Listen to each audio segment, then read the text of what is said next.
বেরা সাহাবা, হিন্দুর ছেলে মুসলমান হয়েছে, মুসলমান হওয়ার পরে তার নাম রাখছে সালেক। কি সালেক? এই সালেকের একজনে জিজ্ঞাসা করে, ও সালেক, যদি আল্লাহু আকবার, আসমান থেকে জমিন পর্যন্ত পুরাটা তোর জন্য যদি হীরা জওহরের পাহাড় বানিয়ে দেওয়া হয়, गर फर्श से तार से हो एक माले का अंबा और शर्क से तार हो पर दरहम दीना, हर जर्रा हो दुर और वे फारस बन को सार, और एक तरफ हो मेरे वो सैयद अबरा। फिर साले के मिस्कीन से कहे अब तू क्या ले, सब छोड़ के नालैने मोहम्मद को उठा ले, सब छोड़ के नालैने मोहम्मद को उठा ले। ও সালে, তুই তো হিন্দু আছিলি, মুসলমান হইছ বেশি দিন হয় নাই, আমার একটা কথার উত্তর দে। সারা দুনিয়া ভর্তি খালি জায়গা এটা যদি হীরা জওহর মণিমুক্তা দিয়া ভর্তি করি, তোর এক পাশে রাখা হয়, আর এক পাশে ইসলামের নবী মুহাম্মদকে রাখা হয়, এরপরে যদি তোর এখতিয়ার দেয়া হয়, তুই দুনিয়া ভর্তি হীরা জওহরের তালিকা নিবি না ইসলামের নবীরে ভাগে নিবি? কোনটা নিবি? কো হিন্দুর ছেলে মুসলমান হওয়া নবমুসলিম সালেকে কয়, ও দুনিয়ার মানুষেরা, আমি একটুও দ্বিধা করব না, আমি সারা দুনিয়া ভর্তি হীরা জওহরের স্তূপ এটার দিকে তাকাবো না, আমি মুহাম্মদুর রাসূলুল্লাহ সাল্লাল্লাহু আলাইহি ওয়াসাল্লামের দুইখানা জুতা মোবারক বুকে জড়াইয়া নেব, দুইখানা জুতা মোবারক বুকে জড়াইয়া নেব, দুনিয়ার মানুষের দেখাইয়া দেব, ও দুনিয়ার মুসলমানের দেখ, তোরা তো জন্মগত মুসলমান, আমি তো জন্মগত মুসলমান না, আমি একটা হিন্দুর ছেলে, দেখ আমার কাছে সারা দুনিয়া ভর্তি হীরা জওহরের থেকে মদিনার কামলিওয়ালা মুহাম্মদুর রাসূলুল্লাহ সাল্লাল্লাহু আলাইহি ওয়াসাল্লামের দুইখানা জুতার দাম বেশি। फिर साले के मिस्कीन से कहे अब तू क्या ले, सब छोड़ के नालैने मोहम्मद को उठा ले। अरे मुसलमाনের ভোলারা, ও যুবকেরা, তরুণেরা, মদিনার কামলিওয়ালারে বন্ধু হিসাবে নির্বাচন করতে পারলি না, মদিনার কামলিওয়ালারে ভালোবাসতে পারলি না, ওরে হিন্দুদের দুর্গা পূজায় কেন যেতে পছন্দ করলি? আমার ভাইরা, দোস্ত, বাপ, মদিনার কামলিওয়ালা আরশের নিচে সিজদায় পড়ে কান্দে, আয় আল্লাহ, আমাকে রাহমাতুল লিল আলামিন নাম্বার দিয়া দেন, আর নতুবা আমার উম্মতকে জাহান্নাম থেকে মুক্ত করে দেন। আল্লাহ কয়, বন্ধু আর কান্দিয়েন না, আমি আপনার সাথে ওয়াদা করলাম, আপনার একটা উম্মত যদি জাহান্নামে থাকে ততক্ষণ পর্যন্ত আপনি জান্নাতে যাইবেন না। আপনি জান্নাতে যাইবেন তো যাইবেন, আপনার সমস্ত উম্মতগুলা যতক্ষণে জাহান্নামের থেকে মুক্ত হয় ততক্ষণে আপনি জান্নাতে যাবেন। আপনি যান, জাহান্নামের দ্বারে যান, আপনার উম্মতগুলাকে মুক্ত করে করে জান্নাতে পাঠাইলেন। রাহমাতুল লিল আলামিন বলে মাথা উঠাবে, যাইয়া জাহান্নামের দ্বারে দাঁড়াবে, জাহান্নামের দ্বার থেকে উম্মতগুলাকে উঠাইয়া উঠাইয়া জান্নাতে পাঠাইয়া শেষ করবেন। আল্লাহ পাক জিজ্ঞেস করবে, বন্ধু আর আপনার কোন উম্মত জাহান্নামে আসেনি? রাহমাতুল লিল আলামিন বলবে, মাওলা আর কোন উম্মত আমার জাহান্নামের মধ্যে নাই। আল্লাহ পাক বলবেন, বন্ধু আপনি রাহমাতুল লিল আলামিন যেই কথা ঠিক, কিন্তু আলিমুন বিজাতিস সুদূর তো না, আপনি তো আলিমুন বিজাতিস সুদূর না, আপনি তো অন্তর্যামী না, আমি আল্লাহ অন্তর্যামী। আপনার অনেক উম্মত এমন আছে যারা বাহ্যিকভাবে ঈমানদার ছিল না, কিন্তু কলিজার কোণায় একটা সরিষা পরিমাণ ঈমান তার লুপ্ত ছিল। শুধু একদিনের একটা মিনিট ব্যয় করি অন্তরের বিশ্বাসের সাথে একবার বলছিল লা ইলাহা ইল্লাল্লাহ মুহাম্মাদুর রাসূলুল্লাহ।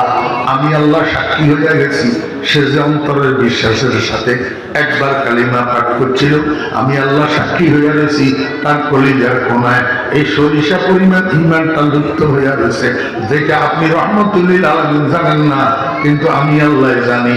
অতএব দেখেন এখন আমি কি করি। আল্লাহ পাক বলে কুদরতের খাদ দিয়া জাহান্নামের মধ্যে একটা খামসি মেরে ওই এক খামসির ভিতরে কতগুলা উম্মতে মুহাম্মদিয়ারে উঠাইয়া এইভাবে নিক্ষেপ করে দিবেন, সবগুলা জায়গা জান্নাতে পড়বে। এই এক খামসির ভিতরে 70,000 উম্মতে মুহাম্মদিয়া থাকবে, দুর্বল ঈমানদার, যেগুলাকে আল্লাহ পাক কুদরতের খামসি দিয়া জাহান্নামের থেকে মুক্ত করে জান্নাতে ফেলে দিবে। এইবার বলবে, ও বন্ধু আমার রহমতুল লিল আলামিন, এখন কনফার্ম আপনার কোন উম্মত আর জাহান্নামে নাই, এবার আপনি জান্নাতে চলে যান। मुंबई शफकत बने और मैदाने उल्फत बने, सारे आलम के लिए पैगंबरी रहमत बने। আমার ভাইরা, আমি আপনাদেরকে বুঝাইতে চেয়েছিলাম কিয়ামতের ময়দানের বিভীষিকাময় পরিস্থিতিতে একটু হিসাব নিকাশটা শুরু করার জন্য আল্লাহর কাছে সুপারিশ যে করবে, এই সুপারিশটা করার জন্য আর কেউ মুখ খোলার সাহস করবে না। কারণ এই সুপারিশ এটা হলো শাফাআতে কুবরা। শাফাআতে কুবরা মহান সুপারিশ, সবচেয়ে বড় সুপারিশ।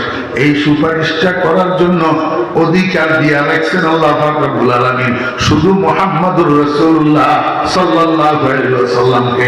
এত বড় মর্যাদার পজিশন আল্লাহ আর কোন নবীকে দেয় নাই, শুধু মুহাম্মদুর রাসূলুল্লাহ সাল্লাল্লাহু আলাইহি ওয়াসাল্লামকে দান করছেন। কিসের বিনিময়ে? তাহাজ্জুদের নামাজের বিনিময়ে। আসা আইয়াবাতাকা রব্বুকা মাকামাম মাহমুদা। আমার বেগরা দোস্ত, এইবার একটা সূক্ষ্ম কথা বুঝেন।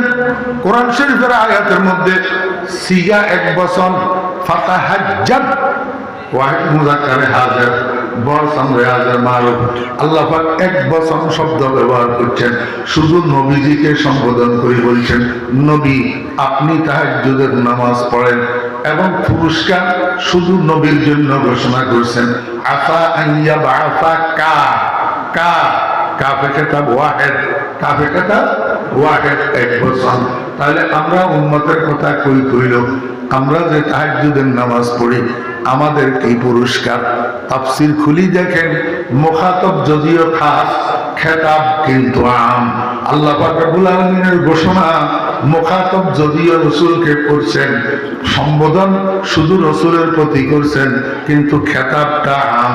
অর্থাৎ হে নবী, আপনি তাহাজ্জুদ পড়লে আপনাকে যেরকম আমি মাকামে মাহমুদ দান করব, মর্যাদার আসন দান করব, আপনার উম্মতেরা কিয়ামত পর্যন্ত যারাই তাহাজ্জুদের নামাজ পড়বে আমি তাদেরকেও দুনিয়া এবং আখিরাত উভয় জাহানে সম্মানিত করব। ও মুসলমান ভাইরা, টাকা বেশি হইলে মানুষ সম্মানী হয়, ক্ষমতা বড় হইলে মানুষ সম্মানী হয়, সার্টিফিকেট বেশি হইলে মানুষ সম্মানী হয়, পদ বড় হইলে মানুষ সম্মানী হয়, কিন্তু এই সম্মানগুলা স্থায়ী নয়। 2 দিন আছে, 2 দিন নেই। আজকে যদি ফুলের মালা ভাগ্যে জুটে, 2 দিন পরে জুতার মালা ভাগ্যে জুটে।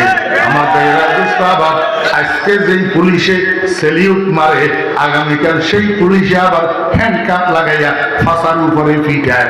এটা স্থায়িত্ব নেই সম্মানের। কিন্তু তাহাজ্জুদের নামাজের দ্বারা মানুষকে আল্লাহ পাক যেই সম্মান দান করে, এই সম্মান দুনিয়ার জীবদ্দশায়ও থাকে, মরণের বিছানায়ও থাকে, মরণের পরে কবরেও থাকে, কবরে হাসরের ময়দানেও থাকে। চির সম্মানের কেন্দ্র জান্নাতে আল্লাহ পাক মানুষকে সম্মানী করে এই তাহাজ্জুদের নামাজের বিনিময়ে। কারণ কি জানেননি? কারণ কি জানেননি? আরে কত সাজ হয়েছে, আরে কি আরে আমি আরো এটা লাগাই দিতে বেগুন গেছে করে আল্লাহ আয় আমরা তো জুত লাগে নাই, আর এক কাম করে আসিস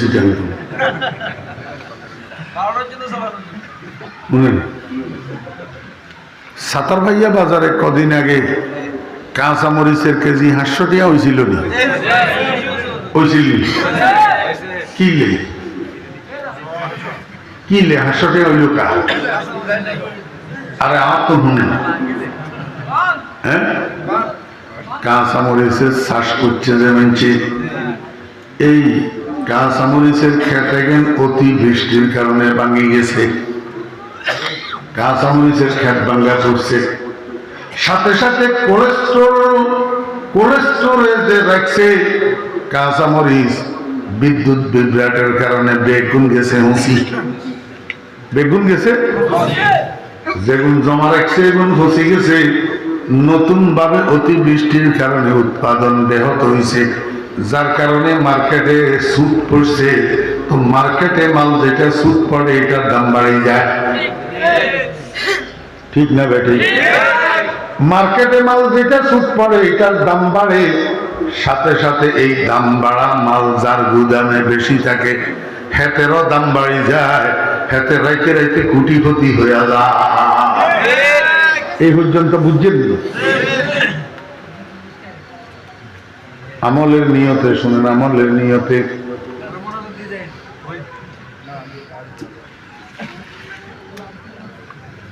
আমলের নিয়তে শুনেন, মস্কারি ঠাট্টার নিয়তে নয়, আমলের নিয়তে কাজে আয় দুনিয়া।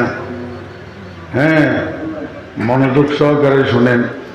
আর যদি মস্কারি ঠাট্টার সাথে শুনেন, ইন্নাল্লাহা ইয়ারফাউ বিহাযাল কুরআনি আকওয়ামা ওয়া ইয়াযাউ বিহি আখারিন। কোরআন এমন এক জিনিস যেটাই কেয়ারে কেয়ারে উপরের দিকে উঠায় আর কেয়ারে নিচের দিকে নামায়, ধ্বংসস্তূপে ফেলে, ধ্বংসস্তূপে। খবরদার মস্কারির সাথে শুনিয়েন না, মনোযোগ সহকারে খালেস নিয়তে আমলের নিয়তে শুনেন, তো ইনশাআল্লাহ উপকারে আসবে, আল্লাহ পাক সম্মান দান করবেন। না হইলে রাস্তাঘাটে বেইজ্জত হওয়া লাগবে।